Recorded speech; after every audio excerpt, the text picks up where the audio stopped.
우리들의 무의식이라는 것은 의식의 아래에 있습니다. 이 의식, 이래야 되겠다, 저래야 되겠다, 이게 좋다, 저게 좋다는 것은 의식이에요, 의식. 그거보다 더 아래에 이거 하고 싶다, 저거 하고 싶다는 마음의 밑뿌리에 무의식이 있습니다. 그러니까 마음은 무의식의 영향을 받고 생각은 의식의 영향을 받습니다.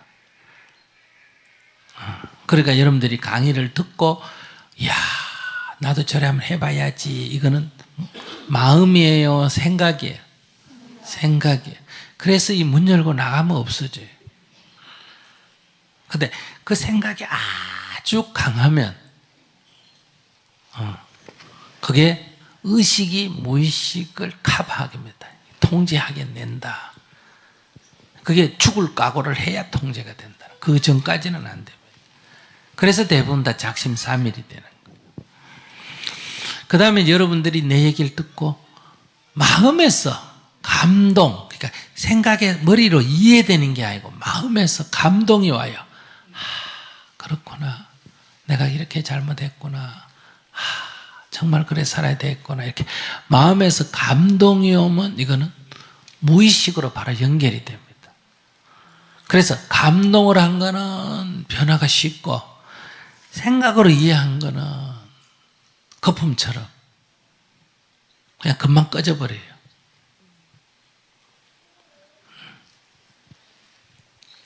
그러니까 우리가 예술 공연이란 것은 생각으로 하는 거예요, 마음에서 느끼는 거예요. 그러니까 오늘 공연처럼 느껴야 돼요. 알았어요? 느껴야, 마음에서 느껴야 변화가 가능하다. 그러니까 저분은 책을 읽었지만 머리를 굴린 게 아니라 마음에서 좀 느꼈어요.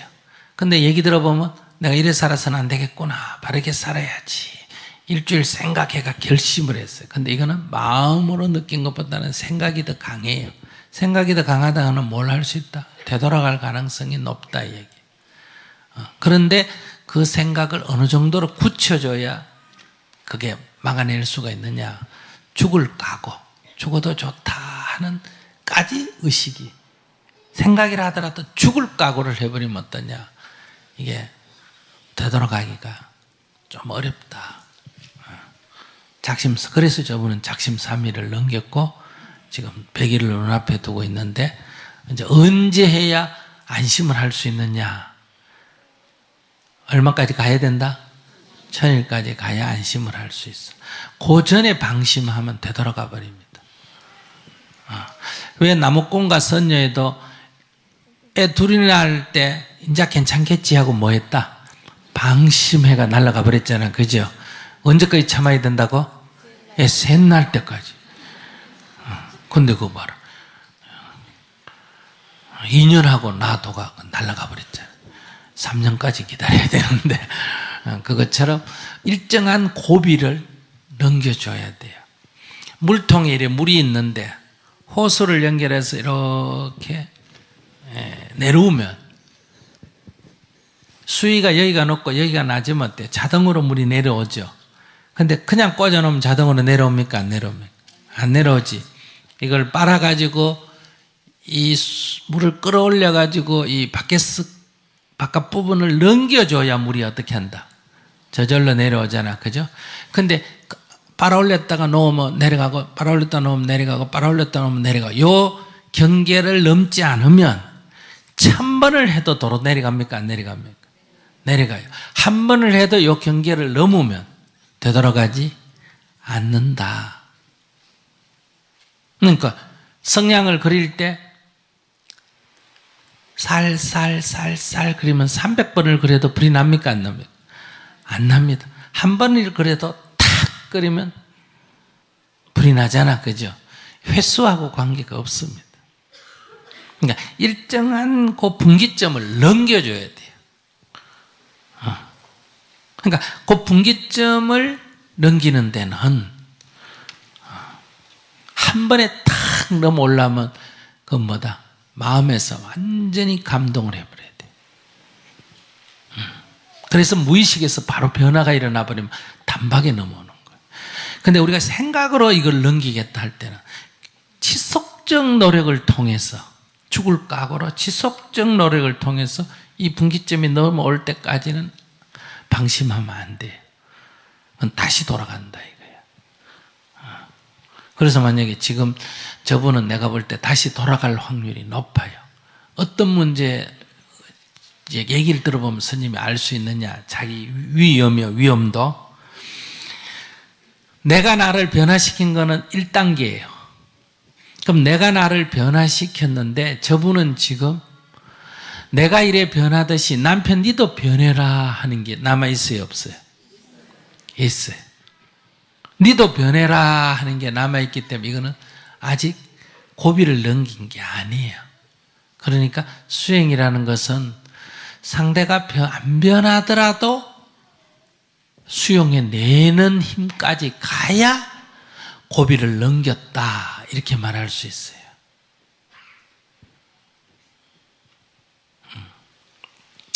내가 부정직했다. 내 문제예요. 근데 내가 이제 정직해졌다. 그럼 내가 개선이 된 거예요. 근데 주로 내가 정직해지면 어떠냐? 남 부정직한 걸 못 봐줍니다. 여러분들 그래요, 안 그래요? 그래요. 내가 바르지 못한 사람이 남 바르지 못한 거 못 봐주는 거, 이건 범부중생이고. 그러나 내가 바르지 못한 사람이 남 바르지 못한 거를 봐줄 수 있어요. 지도 그러니까. 근데 그것도 못 봐주면 지는 안 보고 남만 쳐다보는 거, 이거는 천하가 웃기는 인간이라 그래요. 니나 잘해라 이 소리 듣죠. 근데 자기가 정직하다, 자기가 바르게 사는 사람이 남을 바르지 못한 남을 봐내기는 굉장히 어렵습니다. 바른 사람은 바르지 못한 것을 못 봐내는 성질이 있습니다. 다시 바른 사람과 바르지 못한 사람이 바르지 못한 사람도 못 봐내는, 지는 바르지 못하면서 남 바르지 못한 걸 못 봐내주는 건 범부중생이고, 지가 바르지 못하기 때문에 남 바르지 못한 거 봐주는 사람, 그게 그 다음 단계고, 자기가 바른 사람, 그게 그 다음 단계인데, 그 자기가 바른 사람 중에 남 바르지 못한 거를 이번 또 못 봐내요. 자기가 바르니까. 근데 자기는 바른데 바르지 못한 사람을 봐내는 사람, 여기 가야 이제 수행이라는 이름을 붙일 수가 있어요. 제 말 무슨 말인지 이해하셨어요? 근데 저분은 자기가 바른데 바르지 못한 남편을 지금 못 봐주는 거예요. 그러면 자기가 사치하고 자기가 바르지 못할 때는 남편을 좀 봐줘요. 왜? 지도 지은 죄가 있으니까. 근데 자기가 바르면 바르지 못한 것을 못 봐주기 때문에 스트레스를 받게 되고, 스트레스를 받으면 일정한 스트레스가 도가 차면 어때요? 자기 바른 것도 어떻게 된다? 되돌아가 버려요. 나 혼자 이런다고 뭐가 되노? 협조가 돼야지. 이래봤자 아무 영향력이 없어. 이렇게 되돌아가 버려요. 그 위험을 안고 있어요. 그래서 되돌아 안 가겠느냐고 나보고 자꾸 묻고 물어도 내가 대답을 안 하는 이유가, 너는 가능성이 있다. 벌써 딱 얘기 들었을 때 너는 가능성이 있다. 그런데 그걸 넘기려면 어떤 각오를 해야 된다? 죽을 각오로. 그러니까 남편 따지지 말고 이렇게 살다가 나는 하루를 살다 죽어도 좋다. 이렇게 딱 중심, 남편 따지지 말고 제중심이 딱 잡혀야 이거를 넘길 수가 있다. 그러니 내가 남편이 뭐 애하고 뭐 컴퓨터하고 노는 거, 그거는 남편이 고치는 건 남편이 알아서 지가 언젠가 고칠 거니까 남편한테 놔두고, 또 아이들 문제는 내가 아이들하고 남편이 데려볼 때 남편 보고 애 봐달라고 하니까 어떻게 된다? 귀찮으니까 뭐다? 사탕사가 이빨 상하든지 말든지 사탕조가 달래듯이 뭐든 하라고 하는 거 아니에요. 그러니까 내가 그 부탁을 남편한테 안 하면 이런 일이 생길 수가 없잖아. 내가 애들이 공부하는 게 좋으면 애들 데리고 저 방에 가서 공부하면 되고, 자기가 텔레비를 보든 자기가 손권 yar랑 안 하든 뭐 상관할 게 뭐가 있어. 자기만 바르게 하면 되는 거야. 내버려 두고. 그래도 그 인간이 있어가 이 귀여운 애 둘이 낳았어 안 낳았어? 낳았잖아. 그 인간이 돈 벌어서 어쨌든 좀 생활이 보태야 안 보태요? 보태잖아. 그 정도로 역할을 그냥 한정하고, 손권 약간 안 할 때 내가 할 수 있는 일은 간단해요. 그걸 싸우고 이래라 저래라 하면 안 되고, 내가 힘에 붙이면 그냥 밥을 안 해주면 돼요. 근데 내가 먹으면서 밥을 안 주면 이거는 미움이거든요. 그건 안 돼요. 그러니까 밥 해주기 싫으면 누구도 굶어야 된다. 나도 굶어야 돼. 그때 뭐라 그러면 뭐라고 해야 된다? 아이고 몸이 아파가지고요. 이렇게 하면 돼. 내가 굶으면 되는 거예요. 청소도 안 해줘도 돼요. 내 방은 치우고 그러면 안 되고, 전체를 다 그냥 빨래를 안 하려면 누워도 안 해야 된다.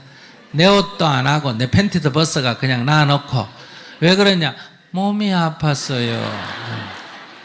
이런 방법이 있어요. 그러니까 따지지 말고 그냥 그 사람대로 하고 나는 내일 하면 되고, 두 번째 상대를 조금이라도 고치려면 애도 마찬가지예요. 이렇게 하면 고칠 수가 있는데, 그러려면 내가 불편을 뭐 해야 된다? 감수해야 돼.